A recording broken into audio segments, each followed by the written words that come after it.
ఇక TSPSC chairman సభ్యుల రాజీనామాలను governor ఆమోదించాలి, అప్పుడే కొత్త బోర్డు ఏర్పాటుకు అవకాశం. ఎన్నికల కోడ్ వస్తే జాబ్ రిక్రూట్మెంట్ ఆలస్యం అవుతుంది. నిరుద్యోగులు తీవ్ర ఆందోళన ఉన్నారు.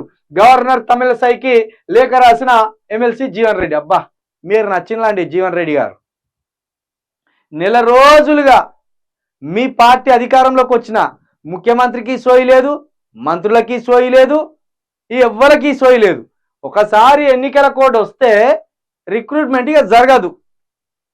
ఏప్రిల్ మే వరకు కూడా రిక్రూట్మెంట్స్ పడవు. అంటే మళ్ళా జూన్లో జూలైలో డిసెంబర్ వరకు ఇక ఉద్యోగాలు వచ్చే అవకాశం ఉన్నది.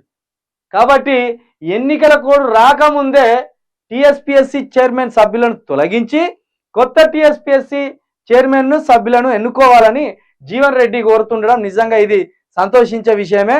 ముందు మీరు మీ ముఖ్యమంత్రి గారి దగ్గరికి పోయి, ఎమ్మెల్సీగా ఉన్నారు కదా, ముఖ్యమంత్రి గారి దగ్గరికి పోయి జర ఆయనకు బుద్ధి చెప్పి, ఇప్పటికే నిరుద్యోగులు నిరాశలో ఉన్నారు, చాలా బాధపడుతున్నారు అనేది మీరు ఏదేదైతే ఉన్నారో అది అన్నారు.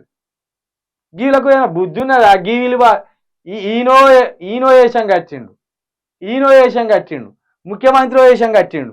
మరి నిరుద్యోగులను ఆడుకునేది ఎవరు? ఇలా నిరుద్యోగుల సమస్యల మీద మాట్లాడేది ఎవరు? దయచేసి రాబోతున్న ఎమ్మెల్సీ ఎన్నికల్లో, పట్టభద్రుల ఎమ్మెల్సీ ఎన్నికల్లో కాంగ్రెస్ నుండి ఎవరు నిలబడ్డా ఒడగొట్టురు. ఎందుకంటే ప్రభుత్వంలో ఉన్నోడు ఈ గ్రాడ్యుయేట్స్ సంబంధించి ఏ సమస్యను పరిష్కరించలేడు. ఉదాహరణకు పల్లారాజేశ్వర రెడ్డిని గెలిపించిండ్రు.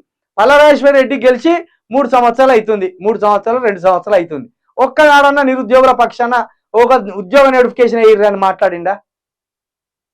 సేమ్ అలాంటి పరిస్థితే రాకుండా ఉండాలంటే ఇప్పుడు గ్రాడ్యుయేట్స్ ఎన్నికలు రాబోతున్నాయి వచ్చే నెలలో. ఆ గ్రాడ్యుయేట్స్ ఎన్నికల్లో ఎవరు నిలబడ్డా కాంగ్రెస్ ప్రభుత్వం నుండి ఖచ్చితంగా కర్రు కాల్చి వాత పెట్టుర్రు.